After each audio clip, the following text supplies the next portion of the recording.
believe in Awesome. you. To make sure people can see us.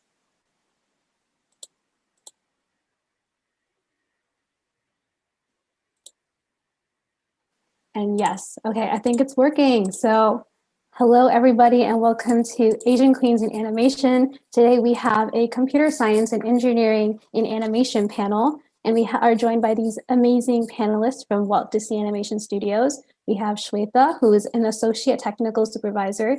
We have Laura, who's a general technical director, and we have Archana, who is also a general technical director. So thank you guys so much for joining us today. And yeah, whenever you're ready, we can just start hopping into questions. So awesome. Ready. Okay, so our first question is, where did you grow up and how was it growing up in an Asian household, and how did that influence your career choices? So yeah, I can pick someone and then you guys can just hop it off to the next person. So I will start with Laura. Yeah, hi, I'm Laura. I actually grew up in Canada, so I'm more like second, third generation, depending on which side of the family you're from. But it's kind of hard for me to gauge, I guess, because of that, how much of the influence was because it was specifically an Asian household or it's just how my parents were. But I would definitely say I didn't have the stereotypical Asian parent that's like, I want you to be a doctor or I want you to be a lawyer.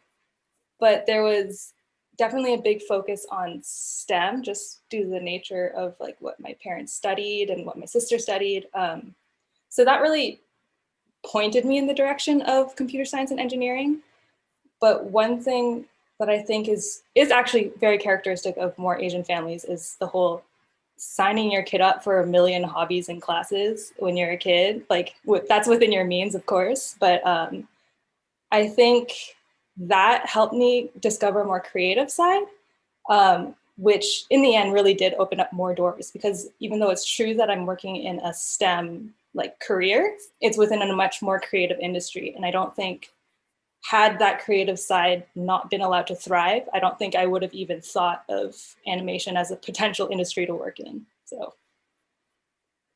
yeah. Awesome, that's so cool. Was there like a favorite club you had that like inspired you? I mean, it's not necessarily a club, but like I've always loved drawing, and so like my parents would sign me up for art classes and stuff like that. And so I think my love for animation was because I would watch animation movies and then I'd always try to draw the characters, and my parents kind of really wanted me to push me that way, I guess. So I would say, like, had I decided to go into the actual art side of animation, they would have supported me in that as well, which was very nice. Yeah, that's awesome. So what about you, Shweta? Hi, I grew up in Bangalore, India, and I did most of my schooling there, and I went to undergrad there. Like Laura, I also liked the creative aspect of things, but unlike Laura, who I have seen her creative side of things, and she is excellent, I wasn't very good. I thought I was good, but then when I came here, I'm like, yeah, no, that was not going to work out. So, and my parents were also very into me getting into the engineering field, which is why I studied computer science, but I was always interested in the artistic side as well. I will say the first kind of animated movie that I watched was The Lion King, and I fell in love with animation. I didn't know I was going to work in animation at the time. Obviously, I was 7, but kind of through the years, I did enjoy watching and kind of understanding. Like I would draw Disney characters as a kid as well, and then when I decided that I wanted to work in animation, I went to USC for my master's, and there is a creative technologies kind of course there. But I worked with professors who had taught like worked at DreamWorks in the past, and they were the ones that kind of introduced me to this role. And I will say it was great because I had no idea that, well, I knew about the role, but I didn't know what the role was. And once I found out and once I started working here, it's kind of the perfect job. Like obviously we don't get to draw, which I was mistaken when I first heard about this role, but it is very fun because it's like a puzzle every day, and that's really fun. I think I answered more than you asked, so I apologize. No, that's totally fine. But yeah, it's really problem solving And it's so cool how many different career backgrounds you can have to be involved in the animation process, which is it's really awesome. But yeah, so Archana, you want to go next? Yeah, for sure.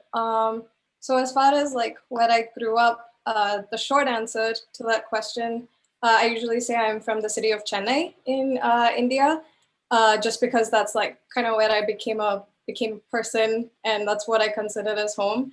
The long version is I spent the first 10 years of my life in the Bay Area in California, and then my family moved to Chennai, and then I moved back to the Los Angeles area around 3 years ago. So it's a little bit of mixed. But as far as like Asian upbringing, I feel like there's always like, again, kind of drawing off of both Laura's and Shweta's experiences where like, there's like that emphasis on like STEM, engineering, and also things like just like financial stability, job security, those kind of emphasis also kind of comes into it. And so I've had like a bunch of different passions and interests, and my parents were definitely encouraging of all of them. And it was like those things, like just like, you know, the want to do STEM, financial stability, those kind of things that kind of help me narrow things down. And I'm just very greedy. So I just wanted like, I wanted those things, and I wanted the creative things, and I wanted all of it. And so that kind of drew me to this job role. Yeah, that's awesome. And to kind of kick off like a little bit of what Shweta was saying is, where did you learn about these kind of opportunities being available in animation, about like technical direction and everything? And yeah, we can continue with you, Archana. Yeah, for sure. So I don't think I really like knew what the TD role was, like even until like after I applied. My strategy was at the time was more of like kind of scour through Disney and Pixar's like career website, and kind of like, oh, like whatever had like overlapping skills, I was kind of like applying to it. And then it was only when I like got the first call for the interview where I was like, oh snap, what do I got to do to be a TD? That was kind of my experience. But like, yeah, in hindsight, if I had like known, I feel like I would have tailored my application process to like aiming to become a TD rather than like aiming to just find whatever works at Disney or Pixar or like an animation studio. So yeah. Awesome. And then yeah, what about you, Laura? So I found out about it, I guess, during university when I was looking for my first internship. So at my school, we have something called co-op, which is basically like you get to take some time off from your studying. Usually it's like 4, 8, or 12 months. And then you go off and do a paid internship to gain work experience, and you get a course credit. Highly recommend. I think it was great because I got a lot of good experience, and I think that really helped me get a job after school. But basically, when I was applying for jobs, there was like a system through the school, and they were all like boring office jobs, and I was like, I don't want to do that. And the summer before, my friend had actually worked at a VFX studio, and she was kind of like a TD, something close to a TD. So she told me about it, and I guess that's how I found out about the job, and I guess it transferred easily over to animation. But yeah, I found out about it through chance, and I got the job because I emailed every single studio in a city where I had a family member that I could mooch off of until I got a job. Yes. Yeah, and I think even I sort of relate to that a little bit because when I was looking for internships, my dad was like looking for people in LA like that he knew, even remotely, just like through a friend, just so, and he would be like, oh, maybe you can just stay at their house and like go around and walk to studios and like try to get a job. And I'm like, I don't think that's how it works, but okay. I feel like I did at one point try that. It did not work. So there, there you go. I'm gonna let my dad know that. But yeah, so I think, ooh, let's go into the next question, which is more about what you guys do day to day. Like, what are your tasks? And out of the entire day, like, is there like a task you love doing the most and you look forward to? So yeah, we can start with Shweta again. Cool. Our day-to-day is kind of interesting. I feel like that's something that people have to get used to with our job because you might come in one day expecting to work on a task that you picked up or something that was assigned to you. But like I said, our job sort of flips between doing software development and also artist support.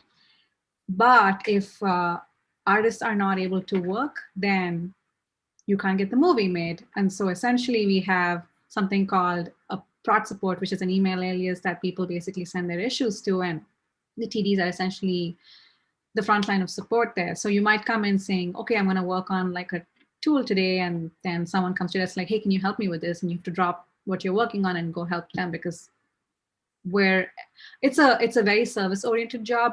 We're also called stewards of the pipeline, which is basically making sure everybody else is able to work. So that's our typical day. We also have a ton of meetings thrown in the mix, so that also adds to it. What is my favorite part of the job? I'd say the support aspect is really fun because, like I think I mentioned earlier, it is like a puzzle. You don't know exactly what you're getting into. It could be like a 5-minute fix. It could be a 2-hour fix.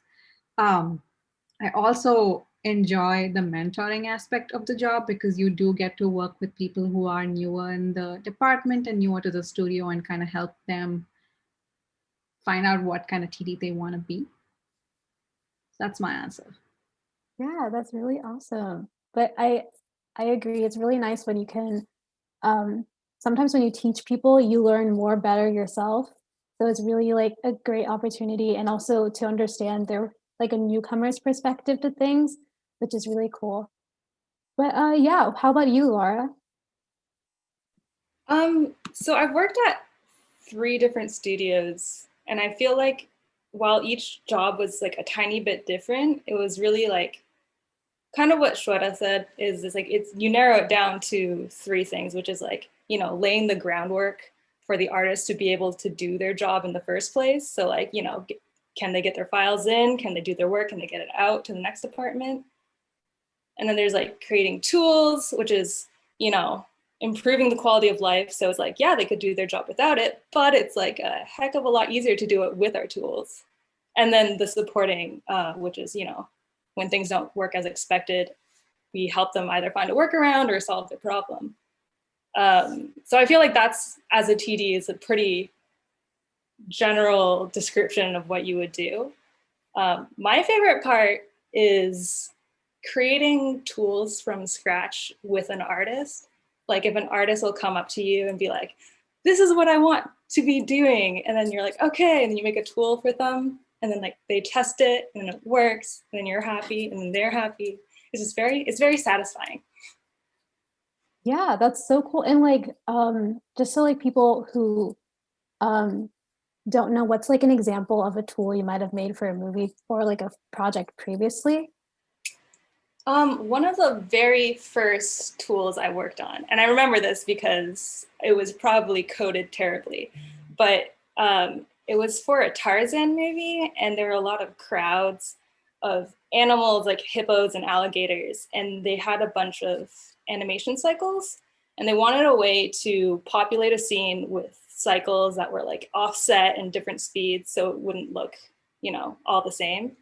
And so I wrote this UI that you could say like how many animals you wanted out of which like subset of animals and all that stuff. And yeah, that was the first tool I ever wrote. And it was, again, very satisfying. Yeah, that's so cool.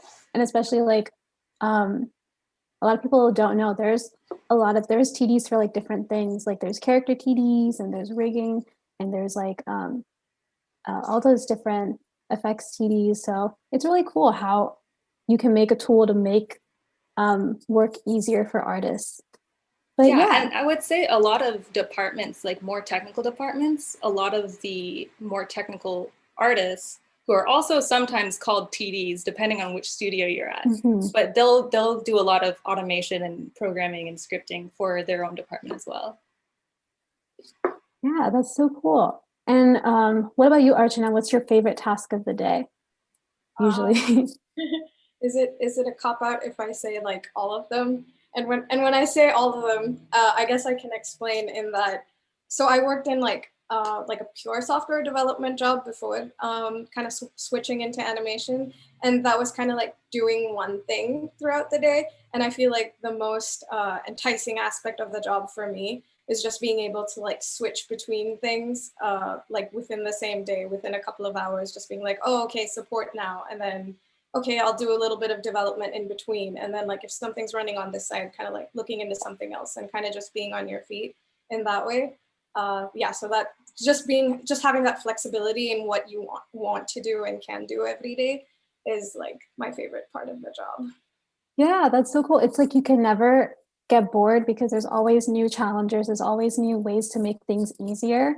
And yeah, that's amazing to have the opportunity and flexibility on a job. Yeah, But and I also feel like yeah. and it's also pretty much flexible between the departments that you support. So you could like develop something and work for animation for some time, and pretty quickly just kind of be like, oh, I think I'd like to try out another department, and there's that flexibility too. Wow, that's really cool. I didn't know that you could do that. That's so awesome. But yeah, and our next question sort of is like a little opposite is, and actually like a nice question, which is, what are some of the challenges you faced that helped you learn from like what that you learned something new from? Because a lot of people think like a challenge is like a block, but sometimes it's just something you overcome and then you learn from it and you essentially become better tasked for the next time it comes around. So yeah, what is there like, was there a project that you felt like at the moment you were like so paused and you were just like, I don't know what to do, but then you just stuck with it for like a day and you were like, okay, I know how to do it. And then you kind of like worked through it. So yeah, you can tell us or share an experience like that. I think one of the good things about being a TD is that you're working with a giant team of people.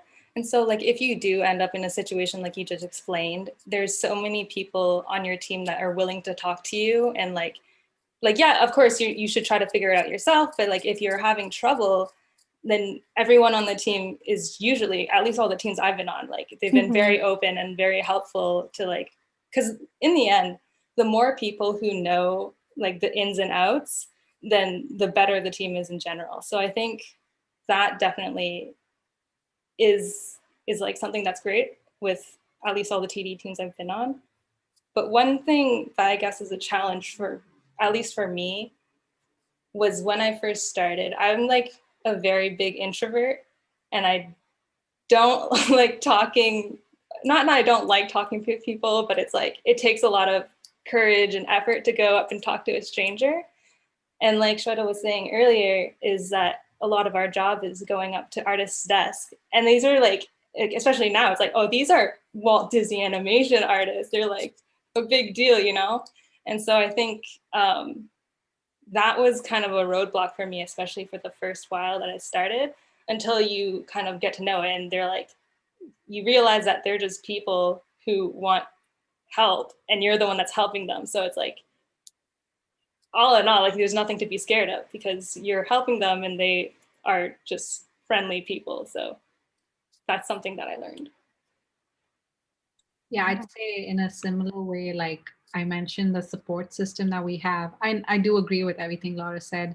One thing that's cool is, well, most of our tools are built in-house. So based on what Laura said and earlier too, like there's software engineers who also live in the same building. Well, right now we don't live in the building at all, but anything that's we have an issue with, we can just, they're all just a phone call or a Slack message away. So it's cool that you can just reach out to the person who's like, oh, I have an issue with the renderer. The renderer is built at Disney. Let's reach out to someone who's from the Hyperion team and just ask for help.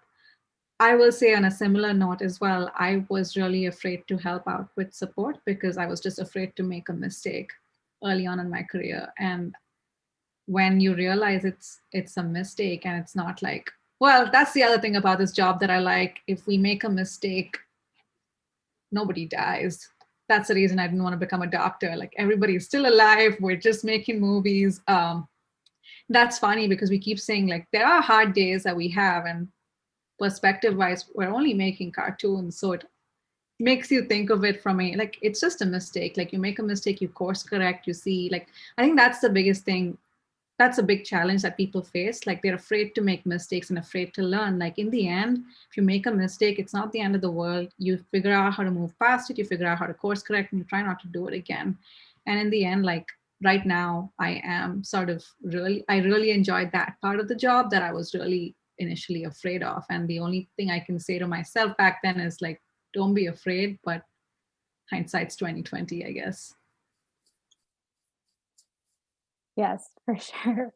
And especially, and I like how you mentioned that you are able to like just text or phone call someone. Like usually you would just go to their desk and be like, hey, and now it's like a completely different environment, but I'm happy that you're still able to do that kind of connection and still get tasks and everything done. So that's awesome. But yeah, so Archana, do you have anything to share? Yeah, I mean, do I have to like think of something new? Because like definitely echoing what, but I think these are, maybe it's like even general to most TDs. I don't know, but like just getting over that roadblock of talking to people, find out their issues. And I think maybe the one thing that I felt like was a learning curve for me was also just being able to communicate at different levels. Where like when you're talking to an artist, there's like some things that you have to kind of translate to an artist's language if they don't like know what's happening technically under the hood. And likewise, when you're talking to someone from software engineering, kind of translating from artist speak to software engineering speak. And like I feel like TDs are kind of in that middle ground. And so kind of just like figuring out like, okay, like how to communicate. That was like an interesting, a very different learning curve that I, you know, got Yeah. to get over No, that's so cool. I don't think people would really think about it when they think about those kind of jobs. They're just like, oh, what would they do? But that's so interesting. Thank you so much for bringing that up. That's really cool. It's, yeah, because like artists won't necessarily know like those big terms, but wow, that's so cool. Well, okay. Oh, so this is kind of jumps off on the artist kind of question, which is, what kind of other teams do you usually work with, and what does the collaboration look like with other teams? Like maybe it could be look development or modeling or the production of a film or a project. Say all of them. Other than like visual development and story, we work with pretty much the entire production department and then also software engineering, because we kind of build like smaller scale tools, and then we also support the larger scale tools that technology ends up releasing to production. But yeah, department wise, like Laura mentioned, we're general TDs, and so we work essentially and help out. We build tools for and help out every other production department. So that goes from modeling, look, rigging, layout, animation, tech anim effects, lighting, stereo. Did I miss any? Don't want to offend anyone if you forgot them. Everyone. Every stage of the pipeline except pre-production. I could also say, just coming from this perspective of like the experience I had before Disney, because every single job, as I mentioned earlier, was slightly different. So at my first job at Rodeo Effects, I was hired as an intern with like zero knowledge. So I was kind of hired as the first line of defense. I would like bring in issues that artists were having. I'd try to figure it out, and then I would, triage it into the TDs that actually specialize in that area. And so because I was kind of the first line of defense, I worked really closely with the IT department and the render wranglers, because we were all kind of putting out the immediate fires. So that was like a pretty different experience than like what I'm doing now. And then even in my second job, this was at Microsimage in Montreal, which is more like a smaller satellite studio. The rest of it is in France. So the TD team was like, and I was at the tail end of the production too. So the TD team was literally me and my mentor, who was like the lead TD for Canada. So in that project, I actually worked a lot closer with the CG soup and like some of the department soups. And then I guess Shweta already covered what we do Yeah. at Disney, but yeah. Awesome. Well, if there's nothing else to answer from that question, Archana, do you want to add anything? Or, because I know that Shweta kind of already went over it. Yeah, I think my only experience so far has been at Disney. And so just pretty much echoing what Shweta said, like all of the departments.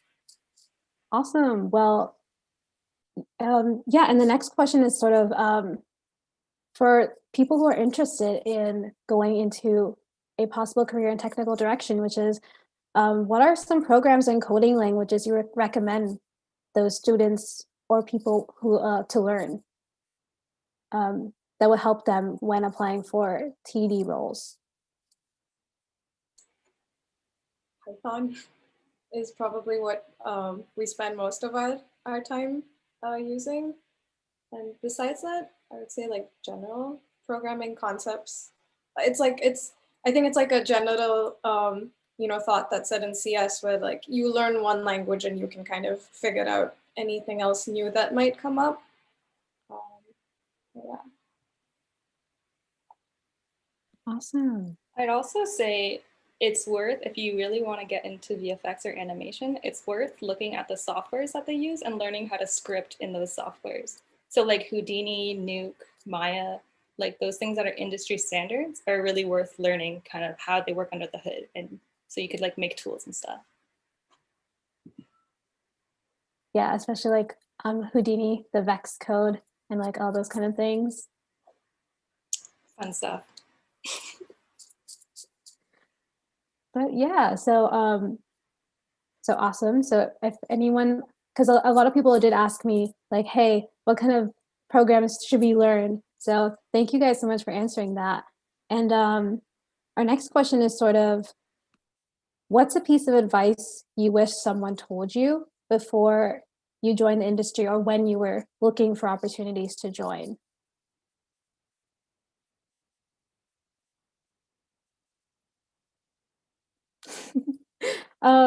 So who would like to start? I can start if you Yeah, want. sure. I just like I don't want to like throw anyone like hey, come up with one. This is the first one that popped into my head, and I guess it's less TD related and more just life related. But I really wish that's welcome too.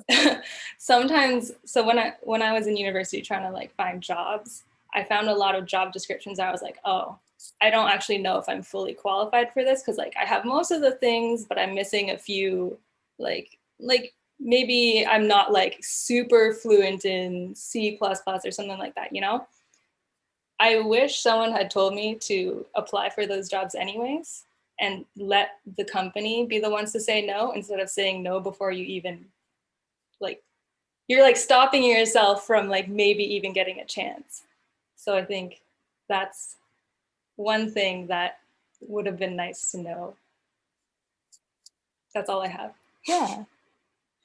No, yeah, because even if sometimes they look at your personality and whether you fit with the team, and even having like half the and we're searching for the word, but half the qualifications, you can still learn, which is so that's awesome. Like people, you don't have to be completely 100% qualified to apply for things. So and like, a lot of it, like you're saying, is like so much of, especially in this industry, is so studio specific. So you're going to be having to learn anyways. Yeah. And so as long as you show that you're interested and like you have a good personality to work with, and that you are willing to learn, I think that is a lot stronger than maybe your couple of indecision, like, I don't know moments. Yeah, I agree. Thank you. That's amazing advice. But yeah, Archana, Shweta, do any of you have anything to say? I think the one thing this kind of like goes back to like what I was talking about, like from the first question about like how I applied and kind of was kind of walking in blind, but I just kind of knew I wanted to be in like the vicinity of animation and animation studios, and I was kind of shooting in the dark. But just kind of like doing more research and like really looking into what are the different like jobs that are opening up and finding people to talk to. I feel that's like something that I didn't do and I wish I had done. I got kind of lucky in kind of how things panned out eventually. Yeah, just like reaching out and talking to people is something that is super useful. Yeah. I'd say the same thing. The industry is pretty small. So a lot of people from different studios know one another. So going to like right now, obviously it's not great with where we are COVID wise, but like the VES fairs, like Grace Hopper, those are all great opportunities to connect with studios. And the other thing I'd say is also, based off of the last question, building your resume in a way that like learning Maya, learning Houdini, like does make you more attractive as a interviewee. The other thing I'd say is a lot of our job is potentially like we work at a like world-class animation studio. There are people who love doing what they do and are really good at doing what they do, but there are people who also just do not like computers, and we work in a technical field. So a lot of our work, like Archie mentioned earlier, is also explaining things to people who are not as technical. So mentoring is another thing that we look for when we're hiring TDs. It's not an advice, but it's not advice, but it is something we look for, like when people either as tutors or as TAs, because it does show that you have that patience and sort of skills to soft skills needed for the job, essentially. So that was not advice, but it is something we look for. No, yeah, I think that's really good information to know, because a lot of people they tend to have retail jobs or like food and beverage jobs, and they don't think it's important on their resume, but it really is, because then we know that you can handle different types of personalities, you can handle stressful situations, you can handle working under pressure. So yeah, I think that's amazing. Like those soft skills are really important. And yeah, I see like a couple people who do like tutoring, and then they think that they put it on the bottom of their resume, and I'm like, no, that's awesome. Like you're teaching someone, that's amazing. Like you should put that up with your experience. If But you yeah, I teach agree. high school students anything, put that on the top, because if high school students listen to you, then yeah, that's pretty big. I also have something to throw on to what Shweta was saying earlier. Yeah. For organizations to help to volunteer or join, I think Women in Animation, SIGGRAPH has a really great student volunteer program that I would highly recommend, and ASIFA. Just like looking for a lot of organizations, like Yeah. because like she said, it's a small industry, so even though networking is daunting, I think it's definitely worth it if you want to get like if you want to make yourself stand out, I guess. Yeah, especially having volunteering, for example, at SIGGRAPH is like a way of showing that you're passionate about animation, because you're willing to be involved with it outside of work. Like you're willing to try and help and learn, which is really cool, and also a good thing to mention on your resume. And a But lot of the yeah, time, student volunteer programs especially will have special programs like yes. a lot of like I know our studio and a lot of other studios like put panels on specifically for those volunteers, because they've already shown that they're really interested. So it's a really good way of getting information and stuff.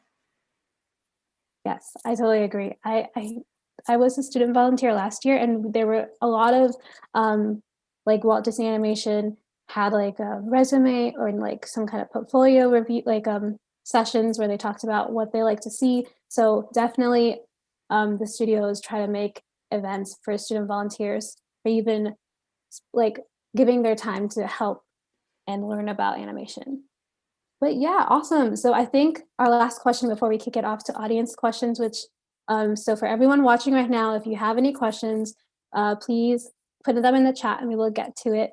We'll get to it in a minute or two. But our last question from the Asian Queens side is, so far, what's been the highlight of your career? Has there been something that you're extremely proud of?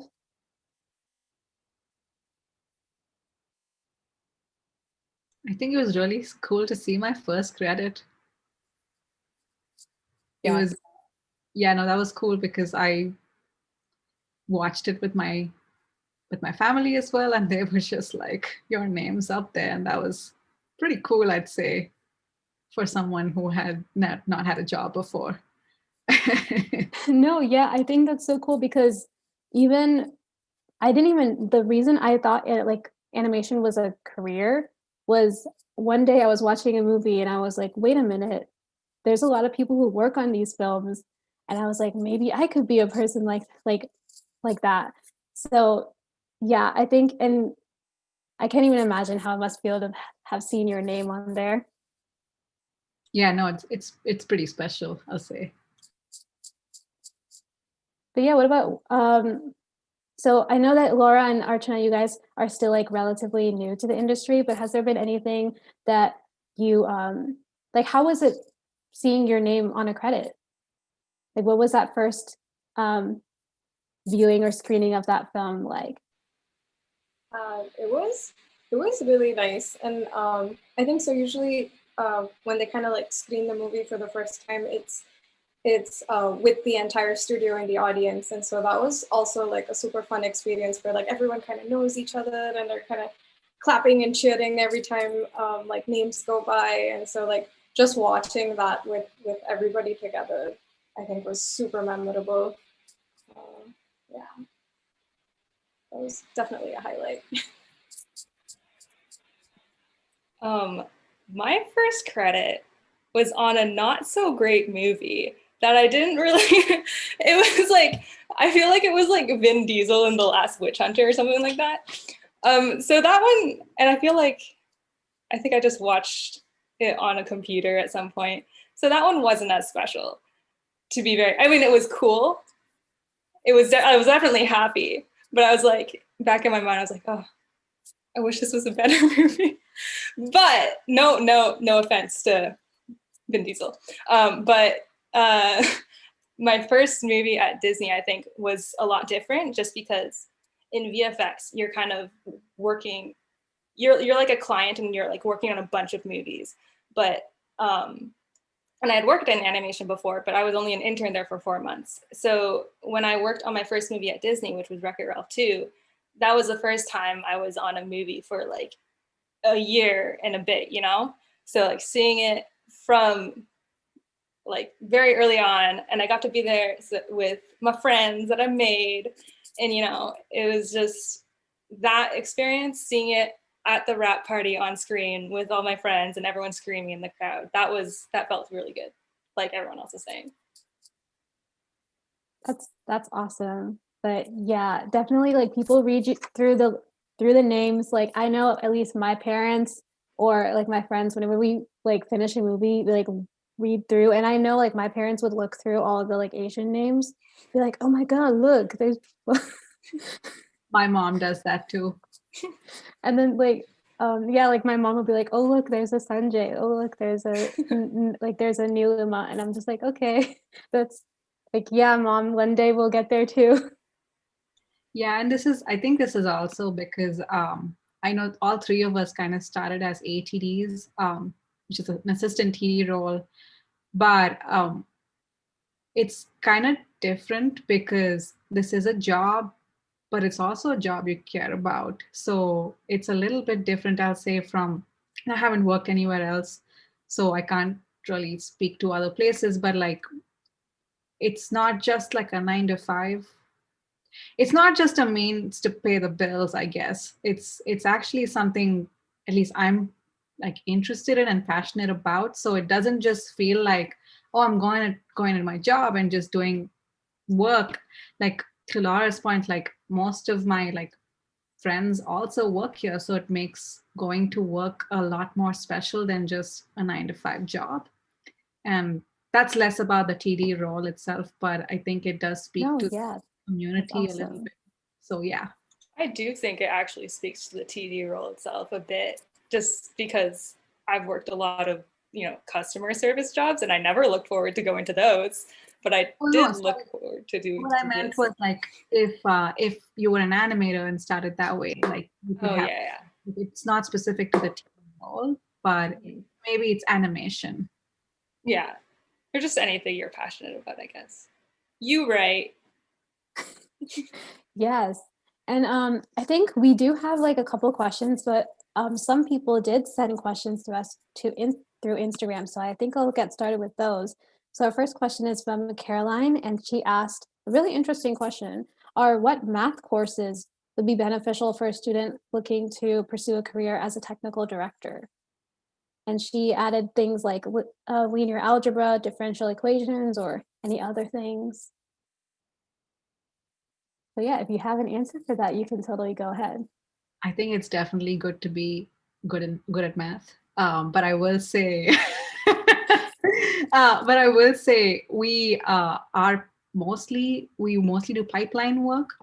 So a lot of our I'll be honest, in my time here, I worked on a couple of math heavy problems, but most of the time it's not super math heavy. But I'll say like learning how the renderer works is good too. It's not math specifically, but Yeah. all of CG is math. So it's good to know how the renderer works, but I'll say it's not like absolutely a deal breaker if you don't know how it works either. Geometry, obviously, because we work with meshes. I'll stop now. One of you. Whatever you need to graduate with an engineering degree. But yeah, like Shweta said, I don't think it comes up very often, but like it's good to know how to like if and when it does come up, just having the ability to figure it out is probably what's most important, rather than having everything in your head. Yeah. And I'd say too, like for the TD role, it's not that important, but as Laura mentioned, there's a lot of other careers in animation, like simulation, for instance, is very different from this job and is very math heavy. So we have had people who have done a lot of physically like based simulations and like have studied that and done PhDs on that, who also work at Disney, but it's a different job, but there are very math heavy roles here as well. Yeah, awesome. So yeah, and we have another question. We have two questions actually from Jacqueline. So her first question is, what are the entry-level roles to get into the industry to be on the technical side? There are a lot of training, like I think we all came in as like trainees or assistants at one point, but there's also a lot of internships. So I feel like most of the major studios will have a program in place to like help develop talent. And like some studios have more artistic ones, but I feel like especially in animation studios, there's usually technical internships and technical trainee positions. Yeah, or just like assistant jobs, I guess. Yeah, Awesome. we all started as assistants, and it's a great way while you're learning the job to also work on a production and then like, it kind of shows you what the TD role is like as well. Like you're starting as a more junior person, you have people to lean on and just kind of understand and work. Like the assistant role, we specifically make it so that you kind of work on every aspect of the pipeline. And so it gives you a good understanding and a good view into the production pipeline as a whole. Yeah, awesome. And Archana, do you have anything to share too? Actually, no, I have nothing to add. Like, Okay.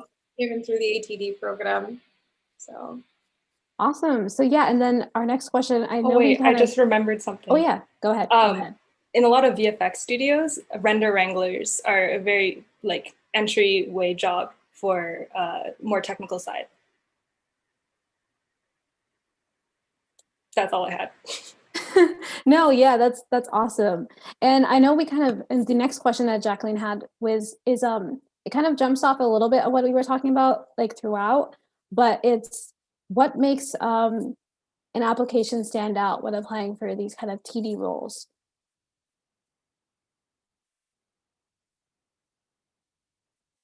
So yeah, I mean, like, is it having programs like, I know like you mentioned having like Houdini and like Maya and having understanding of those kind of things. Do those help people stand out when applying for these kind of opportunities? Absolutely. I'd say like how 3D packages work, having experience there, knowing Python and having programming, basic for programming concepts down, like C++, obviously, and then also like soft skills like mentoring, tutoring. Yeah. Can you guys think of anything else? Having an art portfolio, some people have that, but it's not necessary for the TD role because it's not an artistic job. So I think that's something that it does come up where people are like, oh, I need a portfolio. And I'm like, no, you don't actually need a portfolio.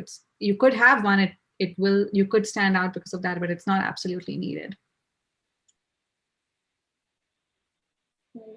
Yeah, I think what I was going to add was just like kind of having that healthy mix of technical skills and soft skills, just like Shweta mentioned before. And also maybe it doesn't hurt to have like a variety of different like projects. It doesn't all have to be in one particular field. I've, in my personal experience, I found that like just like being very versatile and adaptable to different things has kind of served me well. And so I would hope that's also looked at in the resume hiring process. Yeah. I would also, oh, sorry. Yeah, go ahead. Just as like a more general thing, maybe not necessarily TD, but always make sure you read the job description and tailor your specific resume / cover letter / reel if you have like anything you're submitting. Just make sure you are reading the job description and editing it so it's specifically for that job, because that makes a big difference, especially if you're applying at like a bigger company. Like oftentimes the first pass is really just like looking for those words that are in like the job description. So that's definitely a big one, I'd say. And also to add on to what Shweta said is I did have a reel for mine, and I just like, as a TD, my reel was more of a technical reel. So it was like, I had some screenshots of like tools that I've made and stuff like that.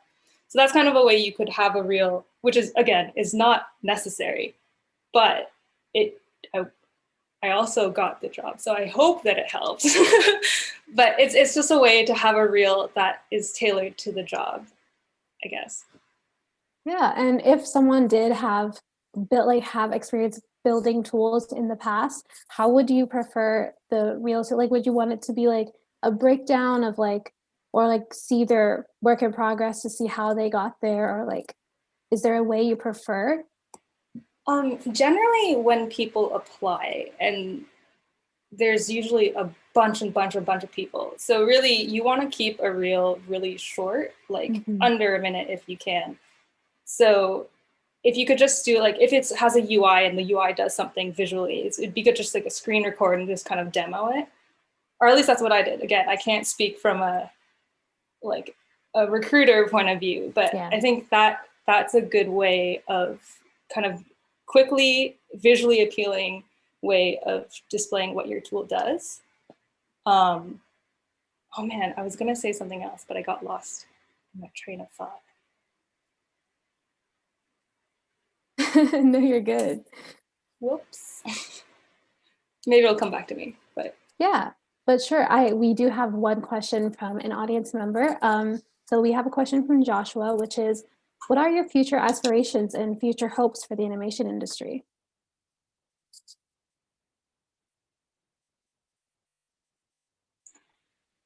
I'm excited about just like the growth of the animation industry.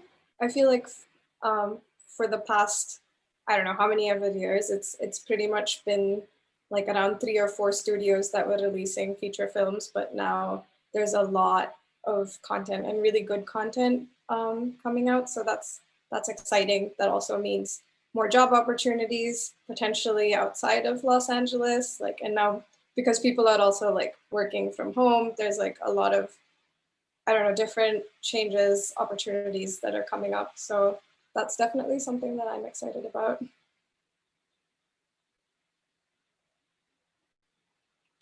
I think it's cool the kind of stories we tell, and there's a lot more we could do there as well.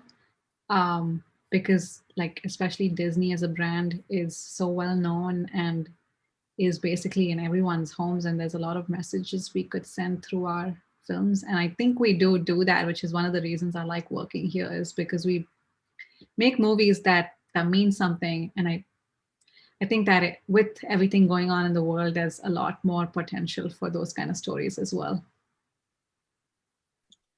Yeah, I agree with that. I feel like it's been nice to see how over the past year, there's been so many initiatives coming up kind of, and it's been going on for a while, but it's kind of come to light, and a lot of initiatives have kind of like come to prominence about like getting more diversity into the animation industry, and also getting more diversity in the stories that we tell. Kind of, you know, they're related really.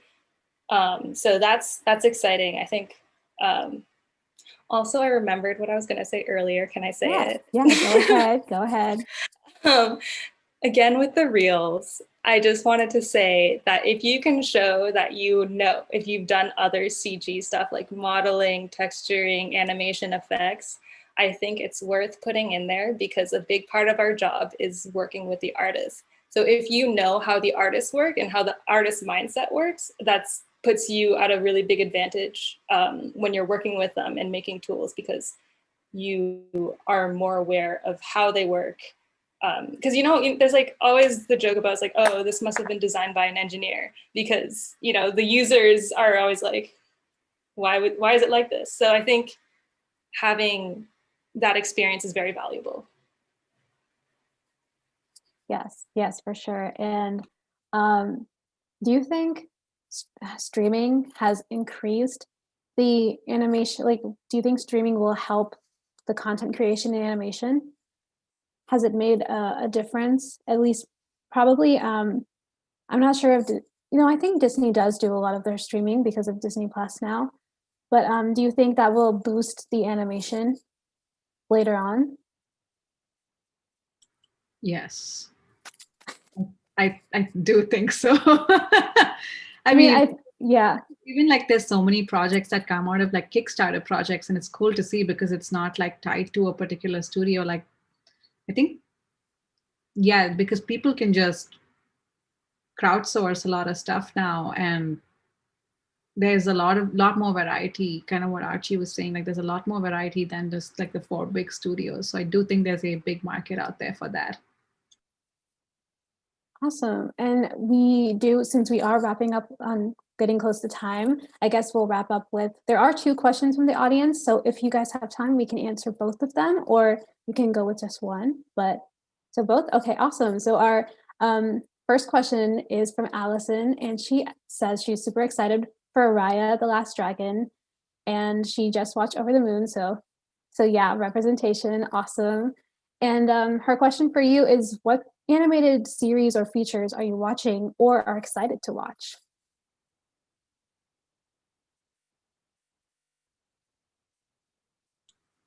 I've never watched Avatar. So I never finished Avatar. I was gonna say that.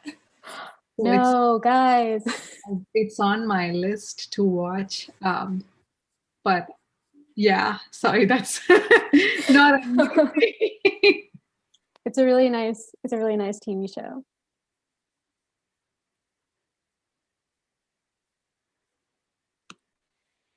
But yeah, okay. I'm kind of like catching up on like some of the shorter series that are on Netflix, I think. Just like I've really been enjoying one called Agretzko, which is very different and cute and nice. But just like kind of exploring different genres in animation. So that's been fun. Doesn't count as animation, but I really enjoyed Umbrella Academy. VFX, same industry. Yes. Same industry. Visual effects, yeah. I think kind of what Archie said. I think before I moved here, I didn't have any streaming accounts, and now I have a lot.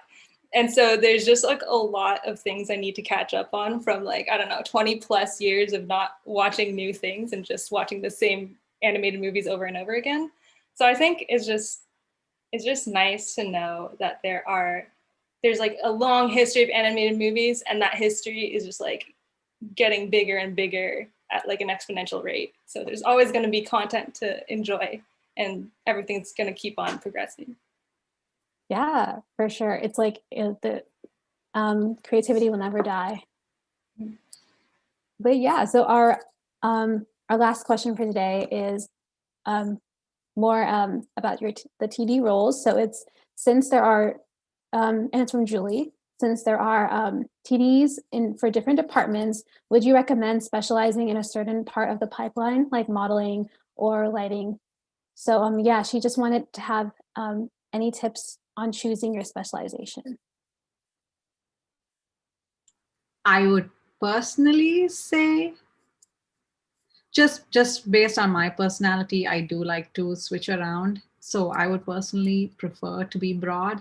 I guess to the answer to that question is yes, you absolutely can, but it's good to also keep track of the entire pipeline at the back of your mind, because I do think that makes you a better TD, because you can switch around easily in different departments, but it also helps you understand how the data flow from different departments does happen. So it helps you be a better department TD for that department as well.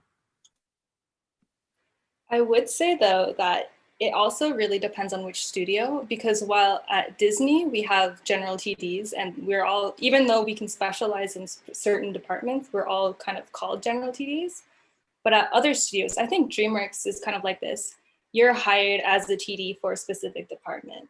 So I would say it's good to have a broad idea and like a broad idea and like learn everything. But if you happen to know what you want to get into, like don't let that stop you from specializing, because there are definitely studios that look for specialization. Yeah. Yeah, Archana, do you have anything to add? Yeah, just that. So in my personal experience, I felt like I didn't really know like what was happening in the different departments, and so it was really helpful to kind of like spend some time in each before like making a decision. And so I would have struggled to make that decision before applying. So yeah, just kind of like pitching like the learn broad idea as well. Yeah, well, awesome. I guess that wraps up today's session. So thank you all so much for spending your time with us. And I'm pretty sure the viewers and everyone in the audience learned a lot of new things today. So thank you so much. And yeah, so thank you everyone for watching, and follow Asian Queens in Animation on Instagram to see more. And yeah, so yeah, thank you so much for being here today, and